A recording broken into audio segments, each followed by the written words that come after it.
বাংলাদেশের সাবেক তিনবারের প্রধানমন্ত্রী, বিএনপির চেয়ারপারসন, গণতন্ত্রের মা, আপসীর নেত্রী, চিকিৎসাধীন বেগম খালেদা জিয়ার সুস্থতা কামনায় দোয়া মাহফিল অনুষ্ঠিত হয়েছে শুক্রবার জুম্মাবাদ সদর উপজেলার আলীপুর আব্দুস সাত্তার কমপ্লেক্স জামে মসজিদে।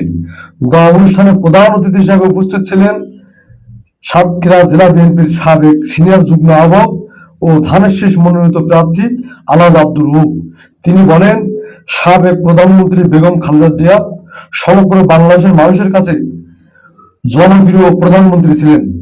বাংলাদেশের সকল ধর্ম, বর্ণ, জাতি নির্বিশেষে সকল রাজনৈতিক দল, নেতৃবৃন্দ, সাধারণ মানুষ দেশনেত্রীর সুস্থতা কামনায় দোয়া ও প্রার্থনা অব্যাহত রেখেছেন। হে আল্লাহ, নেত্রীকে সুস্থ করে আমাদের মাঝে ফিরিয়ে দিন। বিশেষ অতিথি হিসেবে উপস্থিত ছিলেন জেলা বিএনপির সাবেক প্রধান সমন্বয়ক হাবিবুর রহমান হবি, আলীপুর ইউনিয়ন বিএনপির সভাপতি মোহাম্মদ রেজাউল ইসলাম, সাধারণ সম্পাদক মোহাম্মদ হাবিবুজ্জামান বাদশাহ, সাংগঠনিক সম্পাদক মোস্তাফিজুর রহমান চান্দু, ছাত্র নেতা আব্দুল্লাহ আল সিয়াম সহ বিএনপির অঙ্গ সহযোগী সংগঠনের নেতৃবৃন্দ ও ধর্মপ্রাণ মুসল্লিরা উপস্থিত ছিলেন। দোয়া পরিচালনা করেন হাফেজ রফিকুল ইসলাম।